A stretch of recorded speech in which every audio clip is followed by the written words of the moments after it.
किसी भी चीज को सिंपल सोबर भी बनाओगे ना और उसकी फिटिंग अच्छी आ रही है, उसकी ग्रेस अच्छी आ रही है, तो वो ओवरऑली देखो सबको डिजाइनर ड्रेस को भी फेल कर देगा, है ना। तो इसमें बिल्कुल कुछ भी नहीं है, डिजाइन सिंपल ही बनाया हमने। बुकरम का भी गले का। गुड मॉर्निंग एवरीवन, कैसे हैं आप सब? आई होप मस्त होंगे। सो गाइस, आपकी दुआ से मैं भी एकदम ठीक हूँ और डेली की तरह आज भी जा रही हूँ ये कोचिंग। तो देखते हैं आज निशा मैम हमें क्या सिखाने वाली हैं। तब तक गाइस आप वीडियो को लाइक और चैनल को सब्सक्राइब कर देना, जो कि आप बिल्कुल नहीं करते हो, कर देना और डेली कुछ ना कुछ नया सीखते रहें। Finally guys, good morning sir good morning. Good morning दीदी।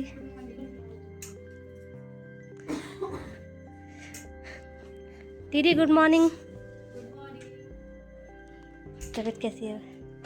Good morning. Good morning. Good morning. Okay, sit down. Good morning everyone. Good morning ma'am. कैसे हो आप सब? अच्छे मैम। ओके, तो कैसा रहा आपका वीकेंड? अच्छा था। प्रैक्टिस की है आप लोगों ने? Yes yes. ठीक है, चलो आज की क्लास शुरू करते हैं। वैसे तो आप लोग जान ही गए हैं, सलवारें हमारी पूरी कंप्लीट हो चुकी हैं, पैंट्स हमारी पूरी कंप्लीट हो चुकी है। आज से हमारा प्लाजो का सेशन स्टार्ट हो रहा है।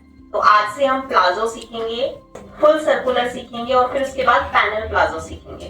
तो ये इस तरीके से आपके सारे प्लाजो भी अच्छे से कवर हो जाएंगे। तो आज का हमारा जो टॉपिक रहेगा वो रहेगा सिंपल प्लाजो। तो आज हम सिंपल प्लाजो बनाना सीखेंगे। क्लास स्टार्ट करने से पहले 2 मिनट का मेडिटेशन कर लेते हैं, फिर उसके बाद अपनी क्लास कंटिन्यू करेंगे। पहले मैं आपको थोड़ा सा बॉटम्स के बारे में बता देना चाहती हूँ कि कब आपको प्लाजो बनाना है, कब आपको पैंट बनाना है। कभी भी ऐसा मत करना कि आपका क्लाइंट जो भी कह रहा है आपने वो उसको बना के दे दिया। पहले क्लाइंट का प्रॉपर बॉडी स्ट्रक्चर देखना है कि क्या जो हम बना रहे हैं उनके ऊपर ये चीज जाएगी। जैसे बहुत बार आप लोग ऐसा करते हो कि बहुत हेवी साइज होता है, ओवर हेवी साइज होता है, उसमें भी आप पैंट बना देते हो। अब बहुत ओवर हेवी साइज है तो वहां पे पैंट नहीं चलता, वहां पे आपको पैंट कट प्लाजो बनाना है। समझ गए हो? जब साइज बहुत हेवी है वहां पे आप पैंट बना नहीं सकते। क्लाइंट को प्लाजो पसंद नहीं है तो क्या बनाओगे? Pant cut palazzo. इसका मतलब है प्लाजो बना रहे हो लेकिन उसकी लुक पैंट के जैसी ही आएगी। समझ गए? तो ये नॉलेज आपके पास होनी चाहिए, इसीलिए मैंने आपको पहले ये बताया है कि जब भी आप किसी भी आउटफिट का मेजरमेंट, किसी भी क्लाइंट का मेजरमेंट लोगे तो ये 2-3 चीजें हैं जो ध्यान रखोगे। ओके, मेरे पास जो कपड़ा है वो नॉर्मल कॉटन कपड़ा है। कपड़े के अकॉर्डिंग हम अभी पहले प्लाजो का मेजरमेंट ले लेते हैं। आज हम आपको सामने वाले का मेजरमेंट कैसे लेना है वो सिखाने वाले हैं। ठीक है, तो आज निशा का मेजरमेंट लेने वाली है। जब भी आप किसी भी क्लाइंट का मेजरमेंट लेते हो तो आपको किन किन चीजों का ध्यान रखना है। अब देखो, सबसे पहले आपको क्लाइंट को ये बोलना है कि आप अपने मेजरमेंट टेप को वहीं पे पकड़ लें जहां पे आप पहनोगे अपने प्लाजो को। फिर उसके बाद लेंथ लेंगे। तो अगर हम पैंट का लेंथ लेते हैं तो यहां तक लेते हैं, एंकल साइज लेते हैं, लेकिन जब हम प्लाजो का मेजरमेंट लेते हैं तो थोड़ा सा आपको लेंथ ज्यादा रखनी होती है। फ्लोर तक भी नहीं रखेंगे क्योंकि वो जमीन पे टच होगा। फिर हम ले रहे हैं यहां तक, ऐसे 35। ठीक है, इनका 35 है लेकिन आप अपने हिसाब से लेना, मैं भी अपने हिसाब से ही लूंगी। ये मेजरमेंट मुझे फॉलो नहीं करना है क्योंकि कपड़ा मेरा है और मेजरमेंट इनका है। समझ रहे हो ना? मैं सिर्फ आपको समझाने के लिए ये वाला मेजरमेंट ले रही हूँ कि आपको क्लाइंट का मेजरमेंट कैसे लेना है। फ्लोर से थोड़ा सा ऊपर हमने रखा है, ये आधा-पौना इंच का डिफरेंस आ रहा है, यहाँ पे आ रहा है। तो मुझे फ्लोर से थोड़ा ऊपर लेना है। प्लाजो का मेजरमेंट 35 आ रहा है। ठीक है, और 35 हमने साइड से लिया है, ना फ्रंट से लिया है ना बैक से लिया है, साइड से लिया है। तो यहाँ तक आपको 35 लेना है ऐसे। फिर लेंथ लेने के बाद आप प्लाजो में ओवरऑल इलास्टिक डालते हैं। तो मैं हमेशा क्लाइंट का मेजरमेंट ना ऊपर से ले लेती हूँ तो मुझे प्रॉब्लम नहीं आती, मुझे पता चल जाता है मुझे कितना इलास्टिक डालना है। तो यहाँ पे इलास्टिक का साइज रखना है 29.5। तो इतना इनका लास्टिक डलेगा 29.5। देख रहे हो, लास्टिक में उतना डालूंगी और जब मैं यहाँ पे आऊंगी ऐसे तो मैं देखूंगी कि मेरा जो आ रहा है वो 34 आ रहा है। तो मुझे लास्टिक कितना डालना है, इतना डालना है, इतना कम करना है। समझ गए हो सब। अभी अगर टमी बाहर होता तो और भी ज्यादा होता है ऐसे। अब हम ले रहे हैं हिप साइज। मैंने लास्टिक का साइज लिया है यहाँ पे, ठीक है। लास्टिक है मेरा 29.5। अब मैं यहाँ पे ले रही हूं ऐसे हिप साइज। तो इनका हिप साइज है 39। मैंने प्रॉपर हिप लिया है, अपर नहीं लिया, डाउन नहीं लिया, 39 लिया है। जहां पे सबसे ज्यादा आता है हिप साइज वहां से लिया है 39। ये देखो, ठीक है, प्रॉपर हिप वाली लेंथ से लिया है। इसके बाद मुझे लेना है थाई का साइज। ये साइज मेरे लिए बहुत ज्यादा इंपॉर्टेंट होता है क्योंकि मुझे लूज भी नहीं पहनना और मुझे टाइट भी नहीं पहनना। ऐसे रखेंगे, इसको सेट करेंगे और बिल्कुल ऊपर वाली साइड से। आप लोग नीचे से लेते हो, देखो मैं नीचे से ले रही हूं तो कितना आ रहा है। बहुत सारे स्टूडेंट हैं जो इस तरीके से मेजरमेंट ले रहे हैं, थाई साइज यहां से ले रहे हैं। मैंने यहां से लिया तो 22 आया, और अगर मैं ऊपर से ले रही हूं ऐसे तो मेरा आ रहा है 25 ऐसे। तो आपको इस तरीके से लेना है 25। देखो ये पूरा थाई वाले पार्ट से ऐसे जा रहा है मेजरमेंट, ठीक है। तो जहां पे मैक्सिमम आता है, मैं जहां से भी लूंगी ना 25 से कम ही आएगा। थोड़ा नीचे से लूंगी तो 24 आएगा, उससे नीचे जाऊंगी तो 22 आएगा। तो मुझे मैक्सिमम मिल रहा है 25। तो इनका जो थाई है वो 25 है। अभी प्लाजो बनाना है तो 26 ले सकते हैं। पैंट बनाना होता तो 25 ही। कितना इंच लेके पैंट बनाते हो? 25 या 26? 25 से पैंट बनता है। तो अभी ये जो पैंट इन्होंने पहना है और सूट इन्होंने पहना है वो बहुत पुराना सूट है, ठीक है। मतलब यहाँ पे एकेडमी से आने का पहले का है, क्योंकि मेजरमेंट ले नहीं रही थी, बोल रही थी कि मैम स्टूडेंट फिर सोचेंगे कि इन्होंने ही बनाई है कुर्ती। तो प्लीज इस कुर्ती की फिटिंग पे ना जाइए और ना पैंट पे जाइए, क्योंकि ये पैंट हमारे ऑफलाइन के स्टूडेंट का पहले का पैंट और कुर्ती है, ठीक है। तो अभी हम यहाँ पे कुर्ती साइड कर लो थोड़ा। अब हम मैं बॉटम ले रहे हैं। तो ये जो बॉटम होता है ये बहुत ज्यादा इंपॉर्टेंट होता है आपके प्लाजो में। और प्लाजो बनाते हो, प्लाजो पैंट कट प्लाजो बनाते हो, इन सब में देखो अगर पैंट कट प्लाजो बनाते हो तो आपका जो लूजिंग है नीचे से थोड़ा ज्यादा होना चाहिए। अगर पैंट कट प्लाजो बना रहे हैं तो मैं यहाँ पर रखूंगी 16। अगर पैंट कट प्लाजो बनाना है तो 16 रखूंगी, लेकिन अगर नॉर्मल प्लाजो के जैसा ही बनाना है तो 20 रखूंगी, 20 या फिर 21। समझ गए? प्लाजो भी वैसे ही होता है, बस नीचे से पैंट से ज्यादा उसका बॉटम होता है। कपड़े को ऐसे फोल्ड किया, किनारी वाली साइड से ओपन है, इधर मेरी साइड से ओपन है और इधर हमारा फोल्ड वाली साइड है। तो सबसे पहले हम लेंगे लेंथ। मेरा जो प्लाजो है उसका लेंथ है 36.5।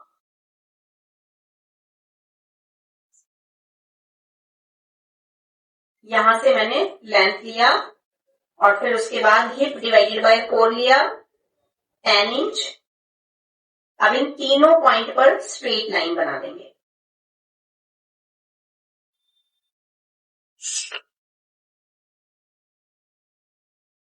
स्ट्रेट लाइन,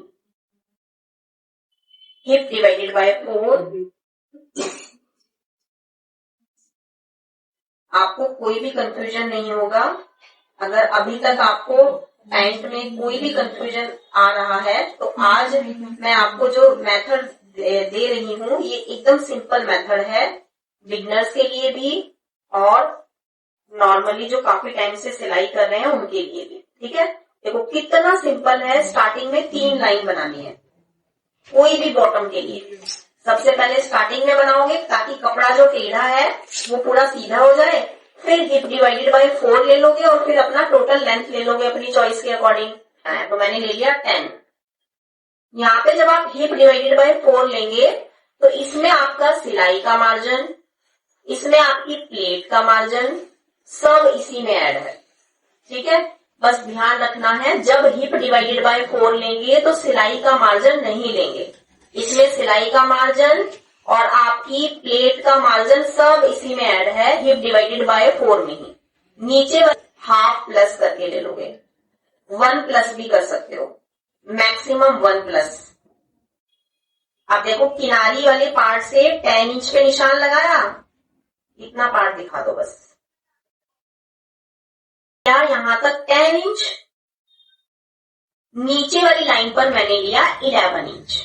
देखो किनारे से ही 11 इंच ले लिया। ठीक है, सब ले लो, जो भी बता रही हो ना सब यही लेना है, 1 ही प्लस कर लो सबके लिए। अब मैं ये भी कंफ्यूजन दूर कर रही हूँ। ठीक है, कुछ नहीं करना। अब लेना है थाई, मेरा थाई का साइज है 26, तो अब मैंने 26 को डिवाइड किया 2 से, मुझे मिल गया 13 इंच। 13 मिल गया।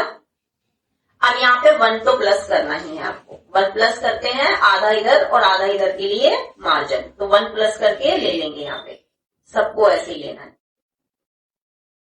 और यहां से यहां तक मेरा आ गया है 3.25।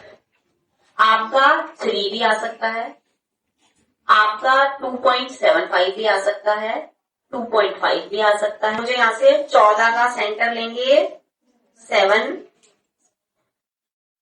अब यहां से यहां तक मैंने 7 ले लिया, किनारी वाले पार्ट को छोड़ के। अब नीचे वाली लाइन पे आएंगे, सीधा यहां से छोड़ के यहाँ पे 7 इंच पे निशान लगा देंगे। ठीक है,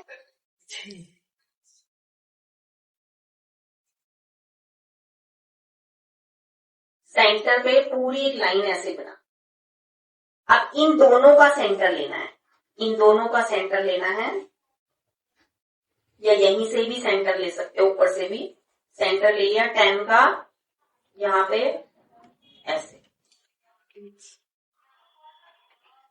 क्योंकि प्लाजो है तो सेंटर लेने से भी कोई बेनिफिट नहीं होगा, क्योंकि प्लेट नहीं डाल रहे हैं। जब प्लाजो बनाते हैं, जब ऑल ओवर प्लास्टिक डालते हैं तो प्लेट को साइड कर सकते हैं, अवॉइड कर सकते हैं, प्लेट की नीड नहीं पड़ेगी। जब आप ऑल ओवर प्लास्टिक डालते हो, यहाँ पे हम चारों तरफ प्लास्टिक डाल रहे हैं ऐसे। ठीक है, यहां तक क्लियर हो गया। अब हमें अपनी शेप देनी है, आसन की शेप देंगे ऐसे। देखो आप लोग ना ऐसे भी शेप दे देते हो कभी कभी के लिए, प्रॉपर प्लाजो के लिए। और जब कोई क्लाइंट ऐसा होता है जिसको पैंट चाहिए और आप पैंट नहीं बना रहे हो, उनको पैंट का कट प्लाजो बना के दे रहे हो, तब आपको 16 रखना है। ठीक है, तो मेरा यहाँ पे आएगा 20-21, क्योंकि मेरा तो पैंट है ना। पैंट कट प्लाजो होता तो 16 देते, और अगर नॉर्मल प्लाजो बना रहे हैं, स्ट्रेट प्लाजो, तो 20-21 इंच। तो उसके लिए हमें लेना है दोनों साइड से, यहां से 5 इंच, अगर हम 20 इंच कर रहे हैं तो 5 इंच, और इधर भी 5 इंच। अब लेग कर्व स्केल लेंगे, पहले यहां से फिटिंग की ऐसे लाइन बना देंगे, फिटिंग वाली लाइन देंगे, फिर स्केल का डायरेक्शन चेंज करेंगे।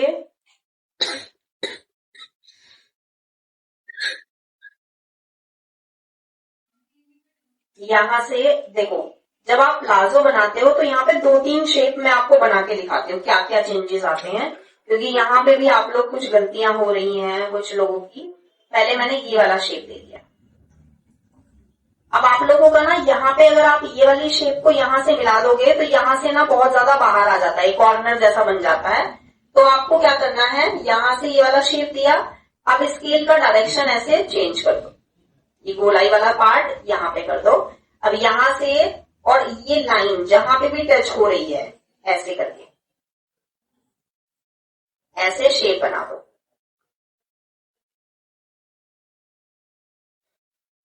अब देखो ये आधा इंच का हमारा ना डिफरेंस आ गया, ये वाला यहाँ पे, ये निशान तो यहाँ लगाया था लेकिन शेप चला गया थोड़ा सा अंदर, क्योंकि ये वाला बैलेंस बनाया ना हमने, वरना यहाँ से शेप आपकी बहुत टेढ़ी हो जा रही है।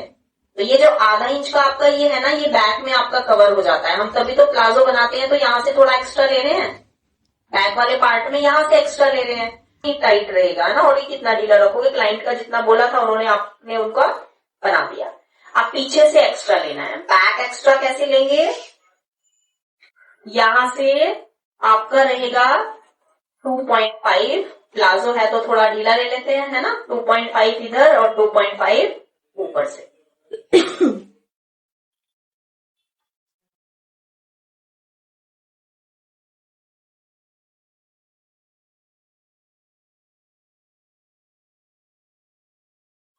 ये वाला ऊपर वाला आपको ये स्केल से लेना है।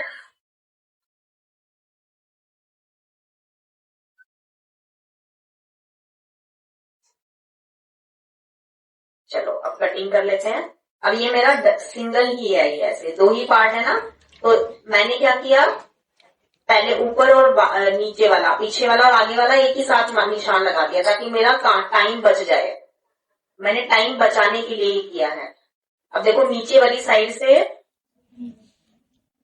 जितना भी आपको फोल्ड करने में मार्जिन लेना है उतना ले लेंगे, क्योंकि ये तो हमने रेडी चाहिए लिया था ना। तो आपको जितना एक्स्ट्रा चाहिए उतना ले लीजिए।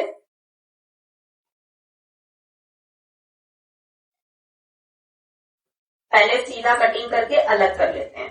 यहां से सीधा कटिंग करेंगे और इसे अलग कर देंगे। की जरूरत नहीं है। इधर से थोड़ा सा एक पैर बाहर ले लेंगे। पीछे वाला कटिंग कर रहे हैं, ठीक है, बैक वाला। फ्रंट और बैक की मार्किंग जब एक साथ करते हो तो बैक वाला कटिंग करना है।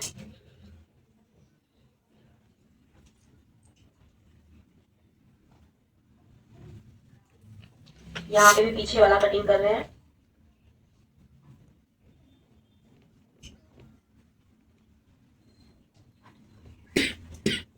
तक 7 है तो यहां से भी 7 लेंगे तो मुझे पता चल जाएगा मैंने ये बिल्कुल बराबर लिया है, ये 7। अब कटिंग कर लेंगे। तो मैंने बैक वाले पार्ट को बिल्कुल ऐसे ही कटिंग करना है, चारों तरफ से बराबर।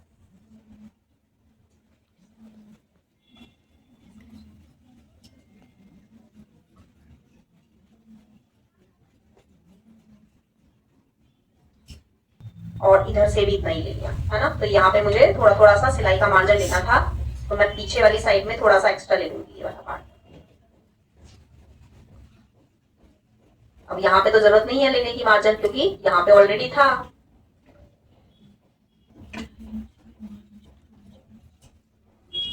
अब जो मेरा बैक वाला पार्ट है उसको साइड कर दूंगी। ये रहा, ये बैक पार्ट है, इसे साइड कर लेंगे। और जो फ्रंट वाला पार्ट है उसको कटिंग कर लेंगे। कहां से कटिंग करना है? थोड़ा सा ये जो एक्स्ट्रा लिया था और आगे से आसन वाला पार्ट और पीछे से जो एक्स्ट्रा लिया था, क्योंकि ये तो फ्रंट वाला पार्ट था तो हमने यहां से इसको कट कर दिया।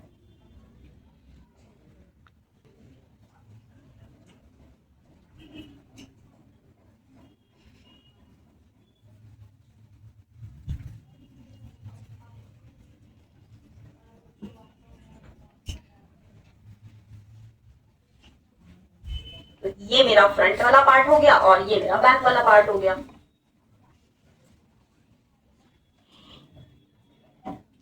फ्रंट और बैक दोनों पार्ट को एक साथ रखेंगे, नीचे से जिप पे कट लगा देंगे, क्योंकि ये कट बहुत जरूरी है।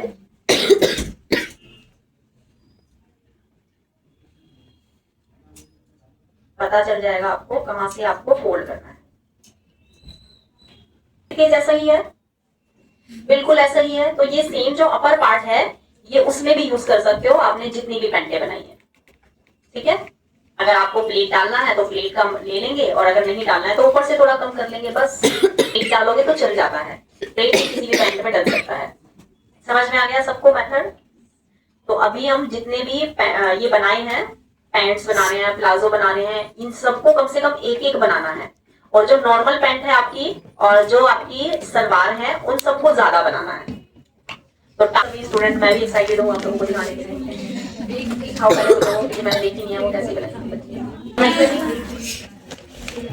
ठीक है, तो हम अभी आपको जितनी भी सलवारें बनाई थी उन सभी सलवारों का फाइनल लुक दिखाने वाले हैं। ओह माय गॉड, सभी स्टूडेंट बहुत ही ज्यादा एक्साइटेड हैं। तो मुझे बता देना चाहिए था पहले ही, क्लास को मैंने और थोड़ा आगे कर दिया, 12:30 से स्टार्ट कर देते।